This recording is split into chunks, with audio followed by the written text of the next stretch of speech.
Hayırlı gün Tataristan. Hayırlı gün muhterem televizor karavaşçılar. Bugün 6 sentyabr ertesinde sizni men Mignazim Safarov salamlayım. Bugünkü çağrılışta biz sizin itibarınızga Tataristan Devlet Teleradio Kompaniyası hazırlagan tarihçi, pedagog, көрнекле dinişliklisi Rizaddin Fahrettin turunda film kararga takdim etemiz.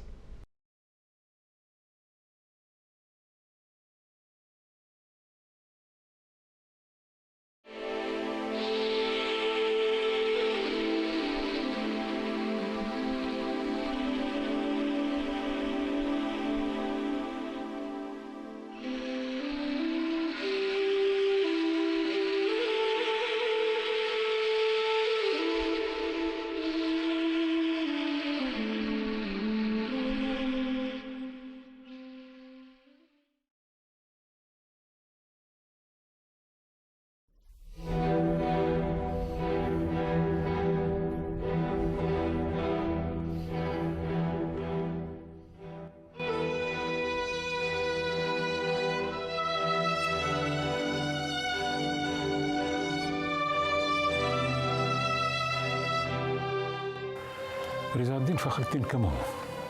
Bu kichkina ham qisqa so'rovga javob beru shoqdek qiyin. Mening uchun birinchi sharoitda u g'ajoyib darajada ulug' shaxs. 19-yüz oxiri 20-yüz boshi Tatar tarixida bik o'zinchalikli ham bik de muhim ahamiyatli shur hamda shu qatlovli qarshilikli shurning shog'lishi u. Şunun bir көрнекле, belki en көрнекле vakillerinin birisidir. Çünkü uylab qarasan, 20-yüz başında Tatar cemiyeti bik de zor o'zgarishlar kechirdi. Tatar cemiyetinde nedir uyanu ko'rina başlay. Bu shunday burilish chora deb aytaylik. Ümitler tuğa. Xalq kelешек turunda o'ylana, o'zining tomirlari, o'zining tarixi turunda o'ylana. Jamiyatda tarix, madaniyat, til masalalari, milliy masalalar, din masalalari bilan qiziqishni ortda. Bu bizning Tatar renessansi shuribit. Bu vaqtda Tatar teatri barliqqa keldi. Tatar pressasi barliqqa keldi, matbuoti. Tatar milliy partiyalari barliqqa keldi. Nidir yangarış. Mana shu yangarishning simvoli Rizaddin Fahrettin.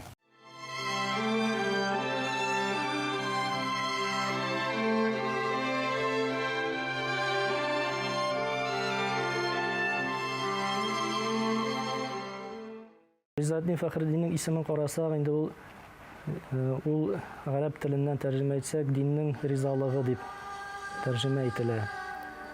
Şundaq da güzel isim qo'shgan otasının imam bo'lgan.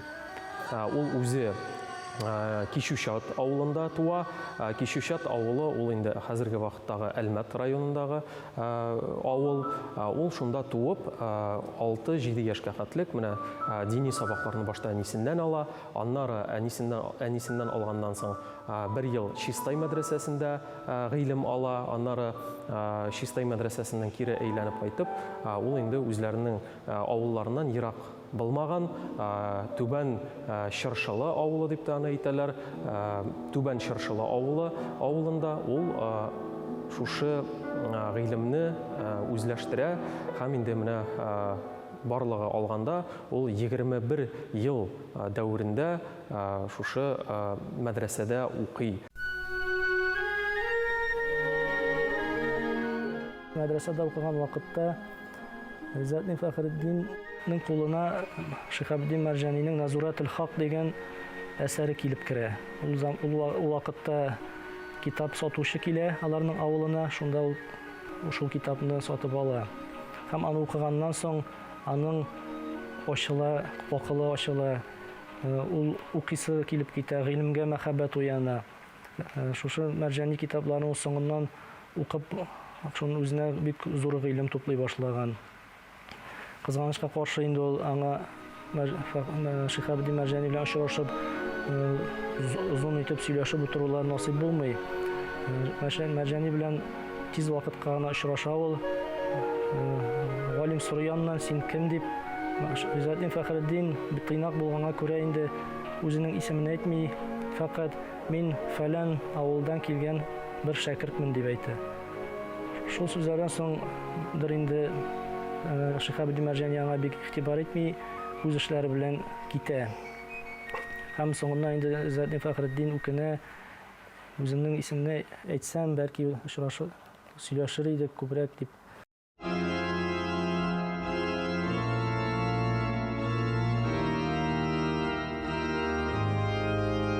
Мәдрәсәне укып тәмамлаганнан соң ул инде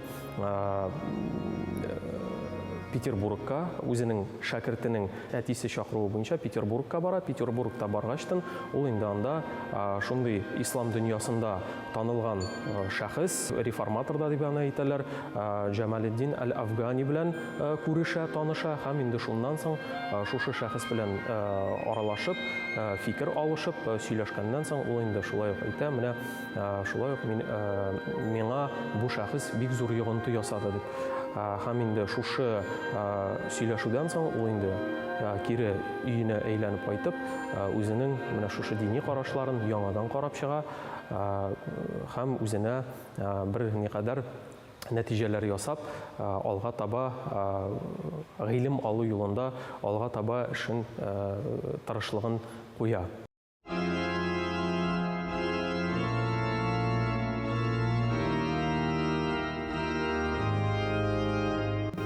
Изzetdin Фәхретдин Уфа шәһәрендә 1891 елда казый вазифасын билгеләнә һәм шул вакыттан башлап Уфа шәһәрендә яши башлый. 1906 елга кадәр ул казый вазифасында бер туктаусыз билгеләнеп бара, сайланып бара һәм әлеге эштә иң беренче чиратта ул Уфадагы архивны барлый.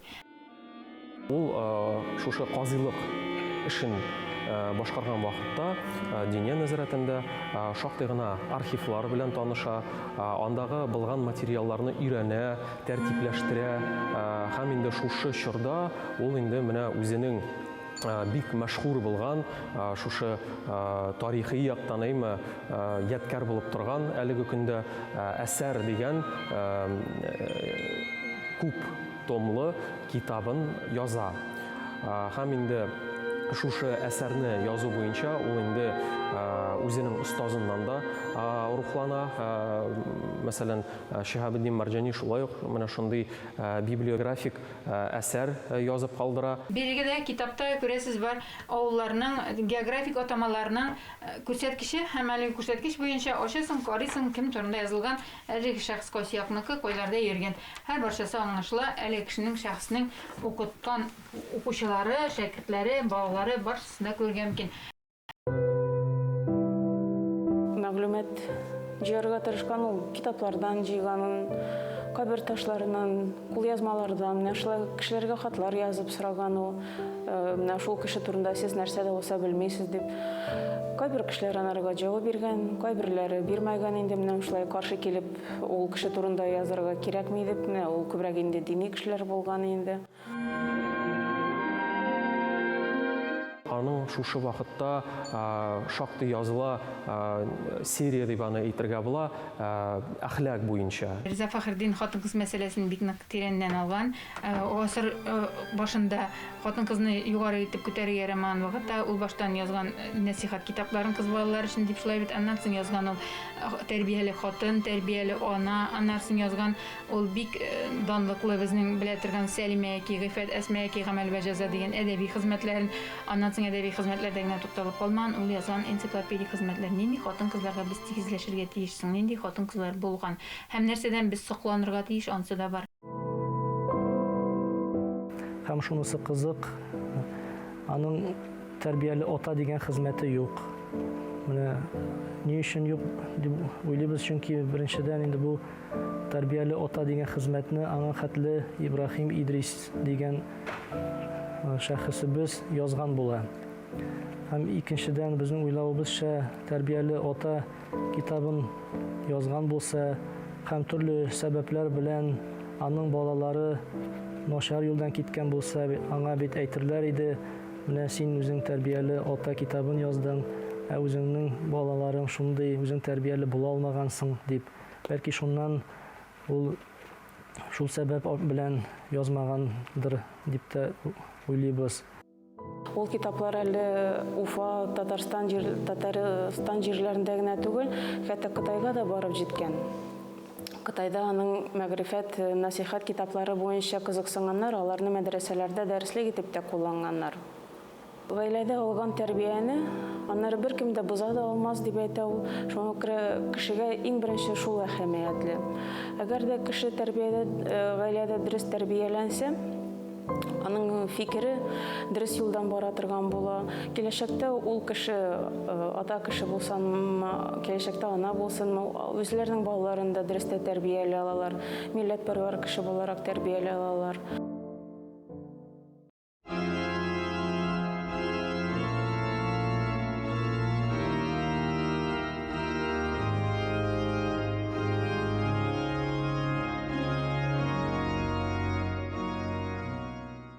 Ризатин Фахретдин 1906 елда Оренбург шәһәренә килә.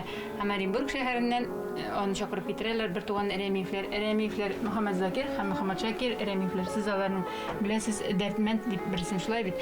Әлеге Рәмиевләр Ризатин Фахретдинне Вакыт газетасында баш редакторның урынбасары эшенә чакыралар. 2 ел дәвамында Риза Фахретдин шул вазифаны үти, ләкин ни дәрәҗәдә интеллектуаль гыйлемле икәнлеген күреп алганнан соң Ризатин Фахретдинның әлеге шәхесләр Ризатин Фахретдинне Шура дигән журналның баш редакторы итеп билгеләр. Әлеге журнал чыга башлый 1908 елда һәм 1917 елның декабрь аенда аның соңгы номеры чыга. Шулай итеп, әлеге журнал 10 ел дәвамында дөнья күрә. Шура журналы нәкъ татар дөньясы өчен төрле фикерләрне туплап, менә шушы фикерләр арасында бер урталыктан бару юлларын эзләү өчен татар җәмгыятендә бик зур роль уйнаган журналларның берсе. Һәм шуңа күрә дә менә без Риза Фахретдиновның инде татар дөньясында 20-нче гасыр башында тоткан урыны хакында сөйләсәк, дин өлкәсендә менә ул татар җәмгыятен берләшү өчен, урталыктан алып бару өчен бик мөһим икәнлеген аңлаткан үзенең журналы аша. Шура журналында мөхәррир булып, баш мөхәррир булып эшләгән вакытта, ул әлбәттә Россия белән генә шикләнми. Аны бөтен төрек дөньясында беләләр. Чөнки ул чыгарган китаплар, ул чыгарган әсәрләр, алар иске татар телендә булалар күбесенчә. Берәр кая барса, аны инде шактый гына яхшы иттереп каршы алалар. Аның белән инде махсус берәр нинди югары кешеме һәм берәр нинди шәхес килсә, ул инде әлбәттә Оренбургта Ризатин Фахретдин янына кирип чыга торган була. Риза Фахретдин шул вакытта Оренбургта эшләгәндә, ул тәрбия эшен ташламаган. Әхмәт бай Хөсәйнов анарга шундый тәкъдим ясаган, Хөсәйния мәдрәсәсендә укытырга.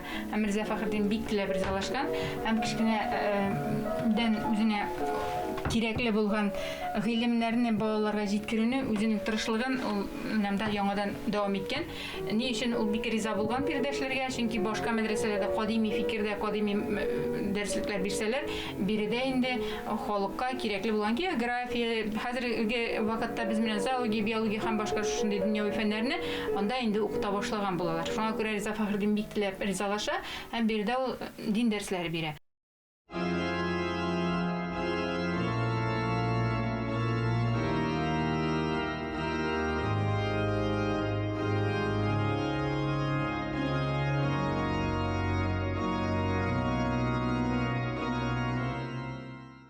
Бер 1921 елда Галимҗан Баруди беренче сайланып куелган мөфти вафат булганнан соң 1923 елга кадәр аны мөфти вазифасын башкаручы итеп куялар.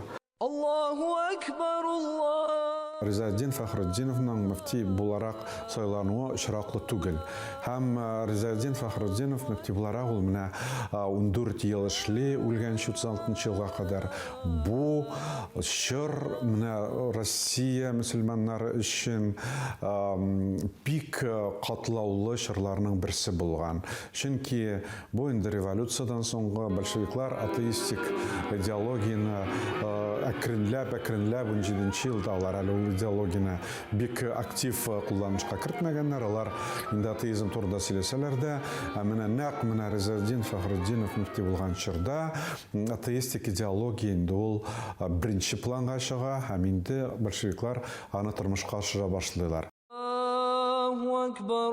Риза Фахриддинге 1926 елда хат килә шакырып, аны бөтен дөнья мөселманнар конгрессына һәм Риза Фахриддин 1926 елда Сауд Арабстанына бөтен дөнья мөселманнар конгрессына бара. Конгресска үзегенә бармый, менә шу 7 кешелек коллектив белән бара. Әлеге конгресста катнашып, Риза Фахриддин бөтен дөнья мөселманнар конгрессында гарәп телендә башыннан ахырына кадәр әлеге конгрессны үзе алып бара, чөнки Сауд Арабстанының әмире аны билгеле вице-президент итеп әлеге билгеле документларда бар архивларда. Совет хакимияты Ризаэддин Фахриддиновна мөфти буларак аның авторитетын күргән, һәм шуңа күрә дә 20-нче елларда Мәккәдә булган халыкара конференцияда Ризаэддин Фахриддинов Советлар Союзының зур делегациясын башында торып Мәккәдә катнашкан. Ләкин инде бу мөгаен теге коммунистлар өчен бүгенге көндә Россиядә Советлар Союзында дөресрәге әле динне biz bütünlәй бетермәдек, менә безнең мөселманнар бар, дип шуны күрсәтергә эшләнгән бер чара гына булгандыр. Менә Ризаэддин Фахриддин соңыннан инде бик җафа мәшәкатьләр күрә, аның инде тентүләр узалар, күп китапларын, кулъязмаларын алып китәләр, конфискациялиләр. Ләкин ул барыбер язуын ташламый, тагын яза башлый шул китапларын, ул барыс китапларында исендә калдырган һәм шуларны яңадан яза торган булган. Ризаэддин Фахриддиновның менә тормышы 36 елны тамамлана, бу инде нәкъ менә репрессияларның көчәйгән чорына туры килә. Әгәр дә инде Риза Фахриддинов исән булса, мөгаен ул репрессияларга эләккән беренче шәхесләрнең берсе булыр иде.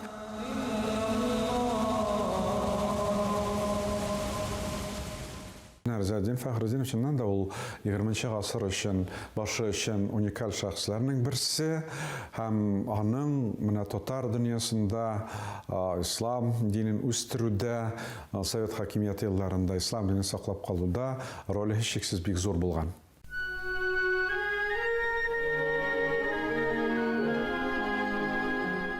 Безнең өчен Ризаэддин Фахриддин ул үрнәк. Аның иҗатын өйрәнү, аның язмаларын өйрәнү, аның тырышлыгын аңлау, аның хыялларын хәзерге көнгә кадәр җиткереп аңлату, ул безнең бик олы зур бурычыбыз. Әлбәттә, Ризаэддин Фахриддинның мирасы, фәнни мирасы, әдәби мирасы өйрәнелә. Ләкин минемчә аның исеме әле күпрәк өйрәнүгә дә лаек һәм балаларга җиткергә дә лаек. Без бүген һаман да шушы юнәлештә эшебезне дәвам итәргә тиешбез.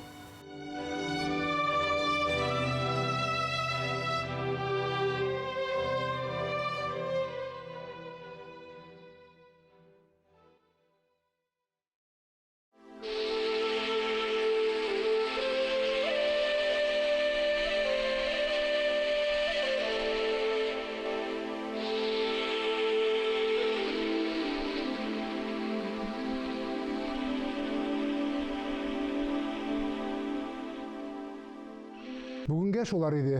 Һәр кайсыбыз да кулыннан килгәнчә милләткә хезмәт итеп яшәсә дигән теләктә, бүгенгә сезнең белән саубуллашам, исәнлектә күрешик.